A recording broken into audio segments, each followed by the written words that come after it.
ಈಸೂರಿಗೆ. ಈಸೂರಿಗೆ ಈಶಾಪುರ. ಈಶಾಪುರ ಎಂದು ಹೆಸರಿತ್ತಂತೆ. ಈ ಈಶಾಪುರ ಎಂಬ ಹೆಸರು ಈಸೂರ ಹೆಂಗಾಯ್ತು ಅಂತ ಒಂದು ಇತಿಹಾಸ ಪೂರ್ವದ ಒಂದು ನಾಟಕ ಇತ್ತು. ಅದರಲ್ಲಿ ಒಂದು ನಮ್ಮ ಊರಿನ ವೀರಭದ್ರೇಶ್ವರ ದೇವಸ್ಥಾನ ಅಂತ ಈಗಲೂ ಕೂಡ ಇದೆ. ಆಗಿನ ಕಾಲದಲ್ಲಿ ಅದು ಶಾಂತಲ ನಾಟ್ಯರಾಣಿ ಅವರು ಕಟ್ಟಿಸಿದ್ರು. ಅದು ಇತ್ತೀಚೆಗೆ ಸಮಾಜದಲ್ಲಿ ಇತ್ತೀಚೆಗೆ ಕಟ್ಟಿರೋದು. ಆಗ ಒಂದು ಕಲ್ಲಿನ ದೇವಸ್ಥಾನ ಇತ್ತು. ಕಾಶಿ ಮಹಾರಾಜರು ಈ ಊರಿಗೆ ಬರ್ತಾ ಇದ್ರು ಅನ್ನೋ ಒಂದು ಕತೆ ಬರುತ್ತೆ. ಇಲ್ಲಿಗೆ 101 ಜನ ಶರಣರು ಬಂದು ಈಶಾಪುರದಲ್ಲಿ ನೆಲೆಸಿದ್ರು. ಅದು ಕೋಟೆ ರಾಮೇಶ್ವರ ಅಂತ ಊರು ದೇವಸ್ಥಾನ ಇದೆ ನಮ್ಮೂರಲ್ಲಿ. ಕೋಟೆ ರಾಮೇಶ್ವರರು ಅಂತ ಹೇಳಿ ಅಲ್ಲಿ ರಾಮೇಶ್ವರರು ಅಂತ ಬಂದಿದ್ರು. ಅದಕ್ಕೆ ಈಶಾಪುರದಲ್ಲಿ ಬಂದು ನೆಲೆಸಿದಾಗ ಇದಕ್ಕೆ ಬರ್ತಾ ಈಸೂರು ಅಂತ ಹೆಸರಾಯ್ತಂತೆ. ಈಶಾಪುರ ಮೊದಲ ಊರು, ಈಶಾಪುರ ಅಂತ ನಂತರದಲ್ಲಿ ಹೆಸರಾಯ್ತು. ಹೀಗೆ 10 ಹಲವಾರು ವಿಧದ ಈಸೂರಿನಲ್ಲಿ ಇರ್ತಕ್ಕಂತ ಬಹಳ ಪ್ರೇಕ್ಷಣೀಯ ಸ್ಥಳ ಇದೆ, ಇತಿಹಾಸ ಪೂರ್ವದ ಸ್ಥಳ ಇದೆ ಈಸೂರಿನಲ್ಲಿ. ಅಂತ ಒಂದು ಹಿಂದಿನ ನೆಲಗಟ್ಟನ್ನು ಪಡೆದಂತ ಈಸೂರು. ಈ ಈಸೂರಿಗೆ ಮಹತ್ವದ ಹೆಸರು ಡೆಲ್ಲಲ್ಲೂ ಕೂಡ ಇದೆ. ಈಸೂರಿನಲ್ಲಿ ಪ್ರಥಮ ಸ್ವಯಂ ಘೋಷಿಸಿಕೊಂಡಂತ ನಮ್ಮ ಹೋರಾಟದಲ್ಲಿ, ಸ್ವತಂತ್ರ ಪೂರ್ವ ಹೋರಾಟದಲ್ಲಿ ಕೂಡ ಮೊಟ್ಟ ಮೊದಲಿಗೆ ಈಸೂರು ಸ್ವತಂತ್ರವನ್ನ ಸ್ವಂತವಾಗಿ ಘೋಷಣೆ ಮಾಡಿಕೊಡುವಂತ ಊರು. ಇಲ್ಲಿ 5 ಜನ ಕೂಡ ನಿಧನರಾದಂತ ಗಲ್ಲಾದಂತ ಒಂದು ಇತಿಹಾಸ ಇದೆ. ಇದೆಲ್ಲ ನಿಮಗೆ ಎಲ್ಲರಿಗೂ ಗೊತ್ತಿರತಕ್ಕಂಥದ್ದು. ಏಸೂರು ಕೊಟ್ಟರು ಈಸೂರು ಕೊಡುವೆಂದು ಹೇಳಿದ ಮಹಾರಾಜರು. ಇವತ್ತು ಡೆಲ್ಲಲ್ಲೂ ಕೂಡ ನಮ್ಮ ಊರಿನ ಹೆಸರಿದೆ. ನಮ್ಮ ಊರು ಶರಣರ ನಾಡು, ಶಿಕಾರಿಪುರ ತಾಲೂಕು. ಇಲ್ಲಿ ಇರ್ತಕ್ಕಂಥ ಅಕ್ಕಮಹಾದೇವಿ ದೇವಸ್ಥಾನ, ಅಲ್ಲಮ ಪ್ರಭು ಎಲ್ಲ ಶರಣರು ಹುಟ್ಟಿದಂತ ಈ ನಾಡಿನಲ್ಲಿ ನಮ್ಮ ಈಸೂರು ಅದ್ಭುತವಾದ ಪವಿತ್ರವಾದ ಊರಂತ ನಮ್ಮ ತಂದೆಯವರು ಹೇಳ್ತಾ ಇದ್ರು. ನಮ್ಮ ತಂದೆಯವರ ಕಾಲಕ್ಕೆ ಬಹಳಷ್ಟು ಹಿಂದಿನ ಪೂರ್ವಜರು, ನಮ್ಮ ವಂಶಸ್ಥರು ಬಹಳ ಈ ಊರಿನ ಸೇವೆಯನ್ನ ಮಾಡಿದ್ದಾರೆ. ಯಾಕಂತ ಹೇಳಿದ್ರೆ ಅವ್ರು ಓಲೆಕಾರಾಗಿ ಕೆಲಸ ಮಾಡ್ತಾ ಇದ್ರು ನಮ್ಮ ಪೂರ್ವಜರು. ನಮ್ಮ ತಂದೆಯ ಅಪ್ಪನ ಹೆಸರು ಬಸಪ್ಪ, ನಮ್ಮ ಅಪ್ಪನ ಹೆಸರು ಚೌಡಪ್ಪ, ನಮ್ಮ ತಾಯಿಯ ಹೆಸರು ರಂಗಮ್ಮ. ಅವರಲ್ಲಿ ಹುಟ್ಟಿರ್ತಕ್ಕಂಥ ನಾವು 6 ಜನ ಮಕ್ಕಳು, 2 ಗಂಡು ಮಕ್ಕಳು, 4 ಜನ ಹೆಣ್ಮಕ್ಳು. ಅದರಲ್ಲಿ ನಾನು ಅಣ್ಣ ಆದ್ಮೇಲೆ ಹಿರಿಯವಳು ಹೆಣ್ಮಗಳು ರೇಣುಕಾ ಓಂಕಾರಪ್ಪ ಅಂತ. ಆದ್ರೆ ನಮ್ಮ ತಂದೆ ತಾಯಿಗಳು ಈ ಊರಿನಲ್ಲಿ ಓಲೆಕಾರಾಗಿ ಕೆಲಸ ಮಾಡ್ತಿತ್ತು. ನಮ್ಮ ತಂದೆ, ನನ್ನ ಅಜ್ಜ ಮಾಡಿದ ಕೆಲಸ ತಂದೆ ಮಾಡ್ತಾ ಇದ್ರು. ಈ ಊರಿನ ಇತಿಹಾಸವನ್ನು ನಮ್ಮ ತಂದೆಯರೆಲ್ಲ ಗೊತ್ತು ಮಾಡ್ಕೊಂಡಿದ್ರು. ಅವ್ರ ತಂದೆ ಹೇಳಿದ್ದನ್ನ ಅವ್ರಿಗೆ ಕೇಳ್ಕೊಂಡು ನಮಗೆ ಹೇಳ್ತಾ ಇದ್ರು. ಆವಾಗ ನಮ್ಗೆ ಈ ಊರಿನ ಪೂರ್ವದಿಂದಲೂ ಈ ಊರಿನಲ್ಲಿ ಪಟೇಲ್ರು ಗೌಡ್ರು ಇದ್ದಂತ ಕಾಲದಲ್ಲಿ ಓಲೆಕಾರಿಕೆ ಮಾಡ್ಕಂತ, ಆಗಿನ ಏನು ಕಾನೂನು ಚೌಕಟ್ಟು ಹೀಗಿರ್ಲಿಲ್ಲ. ಊರಿನಲ್ಲಿ ಪಟೇಲ್ರು ಹೇಳಿದ್ದೇ ಒಂದು ನೇಮ, ಚೇರ್ಮನ್ಗೆ ಬಂದ್ಮೇಲೆ ಚೇರ್ಮನ್ ಹೇಳಿದ್ದೇ ಒಂದು ನೇಮ. ಈ ರೀತಿಯಾಗಿ ಹಂತವಾಗಿ ಬರ್ತಕ್ಕಂತ ಎಲ್ಲಾ ಸಂದರ್ಭಗಳನ್ನು ನಮ್ಮ ತಂದೆಯರು ಹೇಳ್ಕೊಡ್ತಾ ಇದ್ರು. ಅವರು ಕೂಡ ನಾಟಕ ರಂಗದಲ್ಲೂ ಕೂಡ ಏನು ಇವತ್ತು ಮದಗದ ಕೆರೆ ಅಂತ ನೀವು ಕೇಳಿದಿರ, ಮದಗದ ಕೆಂಚಮ್ಮನ ನಾಟಕದಲ್ಲಿ ನಮ್ಮ ತಂದೆಯರು ಕೂಡ ಅಭಿನಯ ಮಾಡಿದ್ರು. ನಾವು ಸಣ್ಣವರಿದ್ದಾಗ ನಮ್ಮೂರಿನಲ್ಲಿ ಬಹಳಷ್ಟು ಪೌರಾಣಿಕ ನಾಟಕಗಳು ಆಗ್ತಾ ಇತ್ತು, ಮತ್ತೆ ಸಾಮಾಜಿಕ ನಾಟಕಗಳು ಆಗ್ತಾ ಇತ್ತು ನಾವು ಚಿಕ್ಕವರಿರುವಾಗ. ಅದ್ರಲ್ಲಿ ನಮ್ಮ ಬ್ರದರ್ ಕೂಡ ಅಭಿನಯ ಮಾಡ್ತಾ ಇದ್ರು. ಇವನ್ನೆಲ್ಲ ನೋಡಿ ನಾವು ರಂಗಗೀತೆ ಇದನ್ನೆಲ್ಲ ಕೂಡ ಹಾಗೆ ನಾವು ಸ್ವಲ್ಪ ಅಭ್ಯಾಸ ಮಾಡ್ಕೊಂತ ನೋಡಿ ಕಲ್ತದ್ದು. ಅದರ ಜೊತೆಗೆ ನಾವು ಸಮಾಜದಲ್ಲಿ ಹಾಗೆ ಬರ್ತಾ ಬರ್ತಾ ಬೇರೆ ಬೇರೆ ಕ್ಷೇತ್ರದಲ್ಲಿ ಸೇವೆ ಮಾಡ್ಕೊಂತ ಬಂದ್ವಿ. ಆ ರಂಗಾಗಿ ಭೂಮಿಯಲ್ಲಿ ನಾನು ಕೆಲಸ ಮಾಡಿದ್ದ ಒಂದು ಆಶ್ರಯ ನನಗೆ ಕೊನೆವರೆಗೂ ಸಂಗೀತದ ಕ್ಷೇತ್ರಕ್ಕೆ ಕರ್ಕೊಂಡ್ ಬರ್ಲಿಕ್ಕೆ ಅದೇ ಕಾರಣ. ಯಾಕೆಂದ್ರೆ ಅಲ್ಲಿರ್ತಕ್ಕಂಥ ಗುರುಗಳು ಪ್ರತಿಯೊಂದು ಹಾರ್ಮೋನಿ ತಬಲದಲ್ಲಿ ಹಾಡ್ತಕ್ಕಂಥ ವಿಚಾರಗಳನ್ನ ಹೇಳ್ಕೊಡ್ತಾ ಇದ್ರು. ಅಲ್ಲಿ ಹಾಡ್ತಕ್ಕಂಥ ಹಿನ್ನೆಲೆ ಗಾಯನಗಳು ಹೇಳ್ಕೊಡ್ತಾ ಇದ್ರು. ಅನಂತರದಲ್ಲಿ ನಾನು ರಾಜ್ಯ ಮಟ್ಟದಲ್ಲಿ ಒಂದು ನಾಟಕದಲ್ಲಿ ಭಾಗವಹಿಸಿದ್ದೆ, ಜೋಕುಮಾರ ಸ್ವಾಮಿ ನಾಟಕದಲ್ಲಿ ಭಾಗವಹಿಸಿದ್ದೆ. ಪಂಜರ ಶಾಲೆ ಅನ್ನೋ ನಾಟಕದಲ್ಲೂ ಕೂಡ ನಾನು ಹಿನ್ನೆಲೆ ಗೀತೆಯನ್ನು ಹಾಡ್ತಾ ಇದ್ದೆ. ಹೀಗೆ 10 ಹಲವಾರು ರಂಗ ಗೀತೆಗಳನ್ನು ಹಾಡ್ತಾ ಇದ್ದೆ. ಈಗಲೂ ಕೂಡ ರಂಗಭೂಮಿನಲ್ಲಿ ಆಗ್ತಕ್ಕಂಥ ಕರೆದ್ರೆ ನಾನು ಆ ಗೀತೆಗಳನ್ನು ಹಾಡ್ತಿರ್ತೀನಿ.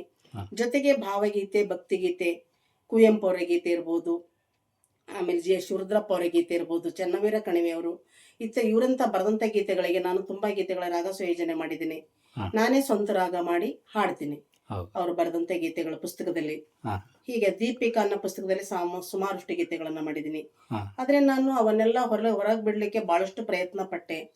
ನನ್ನ ಬಾಲ್ಯದಲ್ಲಿ ಭಯಂಕರವಾದ ಕಷ್ಟ, ನಾನು ಏನನ್ನು ಕೂಡ ಮಾಡಂತ ಮಟ್ಟದಲ್ಲಿ ಇರ್ಲಿಲ್ಲ. ಆಗ ನನ್ನ ತಂದೆ ತಾಯಿಗಳು ತುಂಬಾ ಬಡವರು.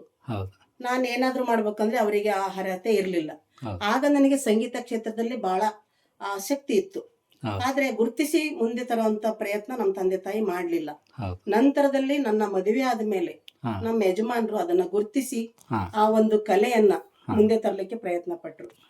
ಹಾಗೆ ಹೋಗ್ತಕ್ಕಂತ ಎಲ್ಲಾ ರಂಗದಲ್ಲೂ ಕೂಡ ಸಹಕಾರ ಕೊಟ್ಟು ಹಾ ನನ್ನ ಬೆನ್ನಿಂದಿದ್ದು ನನಗೆ ಈ ಪ್ರತಿಯೊಂದು ಕ್ಷೇತ್ರಕ್ಕೂ ಹೌದು ಹೋಗ್ಲಿಕ್ಕೆ ಅವರೇ ಕೂಡ ಅವಕಾಶ ಮಾಡಿಕೊಟ್ರು. ಹೌದು ನನ್ನ ಈಗಲೂ ಕೂಡ ನನ್ನ ಮಕ್ಕಳು, ನನ್ನ ಹೌದು ಸೊಸೆಂದ್ರು ಹೌದು ಎಲ್ಲರೂ ಕೂಡ ನನಗೆ ಸಪೋರ್ಟ್ ಆಗಿ ನಿಲ್ತಾರೆ. ಹೌದು ನಾನು ಏನೇ ಕೆಲಸ ಕೂಡ ಮಾಡಿದ್ರು ಅವರೆಲ್ಲರೂ ಇಷ್ಟಪಡ್ತಾರೆ, ನನ್ನನ್ನ ಜೊತೆ ಕರ್ಕೊಂಡೋಗಿ ಭಾಗವಹಿಸಿಸ್ತಾರೆ. ಹೌದು ಇವರ ಒಂದು ಆಶ್ರಯದಿಂದ ನಾನು ಇನ್ನೂ ಕೂಡ ಮುಂದೆ ಬಂದು ಕೆಲಸ ಮಾಡ್ತಾ ಇದ್ದೀನಿ.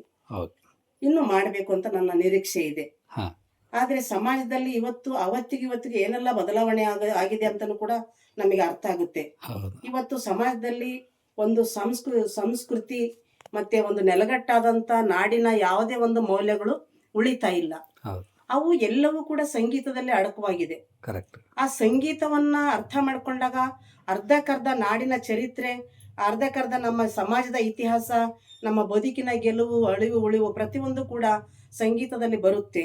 ಆ ಕವಿಗಳು ಬರೆದಂತ ಸಾಲುಗಳು ಅಷ್ಟು ಅದ್ಭುತವಾಗಿರ್ತವೆ. ಹೌದು ಅದಕ್ಕೋಸ್ಕರ ನಾನು ಆ ಸಂಗೀತ ಕ್ಷೇತ್ರದಲ್ಲಿ ಬರ್ತಕ್ಕಂತ ಹಲವು ವಿಚಾರಗಳನ್ನ ಅರ್ಥ ಮಾಡಿಕೊಂಡು ಇವತ್ತು ಮಕ್ಕಳನ್ನ ಯಾವ ರೀತಿಯಾಗಿ ನಾವು ಬೆಳೆಸ್ಬೇಕು, ಇವತ್ತು ಹೌದು ಸಮಾಜದಲ್ಲಿ ದುಷ್ಪರಿಣಾಮಗಳಾಗ್ಲಿಕ್ಕೆ ಕಾರಣಗಳೇನೇನು ಅನ್ನೋದು ಕೂಡ ನಮಗೆ ತಿಳಿಯುತ್ತೆ. ಹೌದು ಇವತ್ತು ಬರ್ತಕ್ಕಂತ ಏನು ಮಾಧ್ಯಮಗಳಿರ್ಬೋದು, ಮೊಬೈಲ್ ಇರ್ಬೋದು, ಹಾ ಏನೆಲ್ಲ ನಮಗೆ ಬಹಳಷ್ಟು ಅವಕಾಶ ಆಗಿದೆ ಅಂತ ನಾವು ಅನ್ಕೊಂಡಿದ್ದೇವೋ ಅದರಲ್ಲೆಲ್ಲ ಕೂಡ ಎಲ್ಲದಕ್ಕೂ ಉತ್ತಮವಾಗಿ ಇದ್ರೂ ಕೂಡ ಕೆಲವೊಂದು ವಿಚಾರಕ್ಕೆ ಅವನ್ನ ಮಕ್ಕಳು ಇವತ್ತು ಬಹಳ ದೂರ ಹೋಗ್ತಿದ್ದಾರೆ, ಸಮಾಜದ ಹೌದು ಸಂಸ್ಕೃತಿಯಿಂದ ಹಿಂದೆ ಹೋಗ್ತಿದ್ದಾರೆ. ಹೌದು ಉದಾಹರಣೆಗೆ ಒಂದು ಕುಟುಂಬದಲ್ಲಿ 4 ಜನ ತಂದೆ ತಾಯಿ ಮಕ್ಕಳು ಇದ್ರಪ್ಪ ಅಂತ ಹೇಳಿದ್ರೆ ಹೌದು ಇವತ್ತು ಆ ಮಕ್ಕಳು ಒಂದು ಮೂಲೆ ಗುಂಪಾಗಲಿಕ್ಕೆ ಕಾರಣ ಏನಂದ್ರೆ, ಹೌದು ಇವತ್ತು ತಂದೆ ತಾಯಿ ಏನೋ ಒಂದು ಉದ್ಯೋಗ ಮಾಡ್ತಿರ್ತಾರೆ, ಹಾ ಅವರಿಗೆ ಇವತ್ತಿನ ಒಂದು ಭಯಂಕರವಾದ ಏನು ಒತ್ತಡ, ಹೌದು ಕೆಲಸದ ಒತ್ತಡ, ಆಮೇಲೆ ಸಮಯದ ಅಭಾವ, ಹೌದು ಈ ರೀತಿಯಾಗಿರೋದ್ರಿಂದ ಮಕ್ಕಳ ಕಡೆಗೆ ಜಾಗೃತಿ ವಹಿಸ್ಲಿಕ್ಕೆ ಆಗ್ತಾ ಇರದಂತ ಸಂದರ್ಭದಿಂದ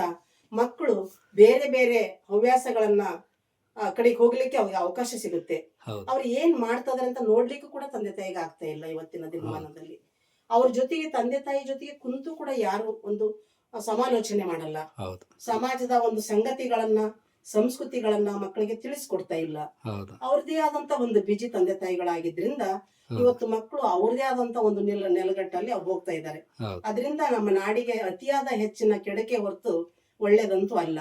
ಹೌದು ಹಿಂದೆ ಬಸವಣ್ಣನವರು ಎಷ್ಟು ಒಂದು ಚರಿತ್ರೆಗಳನ್ನ, ಎಷ್ಟು ಒಂದು ತತ್ವಜ್ಞಾನವನ್ನ ಕೊಟ್ರು, ಹೌದು ಅವೆಲ್ಲ ತಿಳ್ಕೊಳಕ್ಕೆ ಯಾರಿಗೂ ಇಷ್ಟ ಇಲ್ಲ.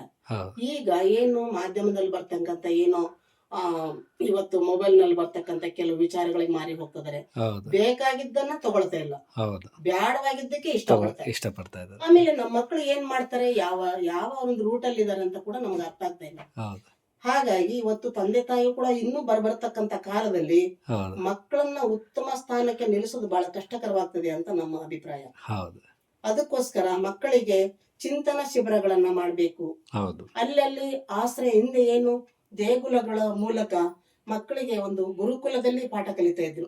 ಹೌದು ಗುರು ಬೋಧನೆಯಿಂದ ಎಲ್ಲಾ ಸಂಸ್ಕೃತಿಯಿಂದ ಶಿಸ್ತಿನಿಂದ ಬೆಳೀತಾ ಇದ್ರು. ಹೌದು ತಾಯಿ ತಂದೆಗೆ ಅಪ್ಪ ಅಮ್ಮ, ಚಿಕ್ಕಪ್ಪ ದೊಡ್ಡಪ್ಪ, ಅಜ್ಜಿ ಅಜ್ಜ ಅಂತ ಇದ್ರು. ಹೌದು ಈಗ ಮಮ್ಮಿ ಡ್ಯಾಡಿ ಇವೆಲ್ಲ ಬಂದ್ಬಿಟ್ಟು ಇಂಗ್ಲಿಷ್ ಮೀಡಿಯಂ ಅಲ್ಲಿ ಆಗಿ ಹೌದು ಅವೆಲ್ಲ ಬೇಕು, ಅಲ್ಲಂತಲ್ಲ. ಹೌದು ಇವತ್ತಿನ ಪ್ರಪಂಚಕ್ಕೆ ಏನ್ ಬೇಕು ಎಲ್ಲ ತಗೋಬೇಕು ನಾವು. ಹೌದು ತಗೊಳ್ಳದೇ ಇದ್ರೆ ಬದುಕು ನಡೆಸಕ್ ಆಗಲ್ಲ. ಹೌದು ಆದ್ರೆ ನಮ್ಮ ಸಂಸ್ಕೃತಿಯ ನೆಲಗಟ್ಟನ್ನ, ನಮ್ಮ ಭಾರತೀಯ ಸಂಸ್ಕೃತಿ, ನಮ್ಮ ಕನ್ನಡ ಪ್ರೇಮ, ನಮ್ಮ ಕರ್ನಾಟಕದಲ್ಲಿ ಇರ್ತಕ್ಕಂತ ಒಂದು ಶಕ್ತಿಯ ಕೇಂದ್ರವಾಗಿರ್ತಕ್ಕಂತ ಹಲವು ವಿಚಾರಗಳನ್ನ ನಮ್ಮಲ್ಲಿ ಬಿಟ್ಟು ಹೋಗಿದ್ದಾರೆ ಹಿರಿಯರು. ಹೌದು ಅವನ್ನೆಲ್ಲ ನಾವು ಪಾಲನೆ ಮಾಡದೇ ಇದ್ರೆ, ಅಂತ ಪುಸ್ತಕಗಳನ್ನ ನಮ್ಮ ಮಕ್ಕಳು ಓದದೇ ಇದ್ರೆ, ಅಂತ ದೇಗುಲದಲ್ಲಿ ಗುರುಕುಲದಲ್ಲಿ ಗುರುಗಳು ಬಂದ್ರೆ ಅವರನ್ನ ಒಂದು ಆಶ್ರಯನ ಪಡೆದು ಏನು ಕಲಿತಾ ಇದ್ರೆ, ಹೌದು ಮನೆಯಲ್ಲಿ ಹಿರಿಯರು ಹೇಳ್ತಕ್ಕಂತ ವಾಕ್ಯಗಳನ್ನ ಪಾಲಿಸ್ತಾ ಇದ್ರೆ, ಹೌದು ಸಮಾಜದಲ್ಲಿ ಇವೆಲ್ಲವೂ ಕೂಡ ಮಕ್ಕಳನ್ನ ಅತಿಯಾದ ಕೆಟ್ಟ ದಾರಿಗೆ ಹೋಗ್ಲಿಕ್ಕೆ ಸಾಧ್ಯ ಇದೆ ಅಂತ ನಮ್ಮ ಅಭಿಪ್ರಾಯ. ಕರೆಕ್ಟ್.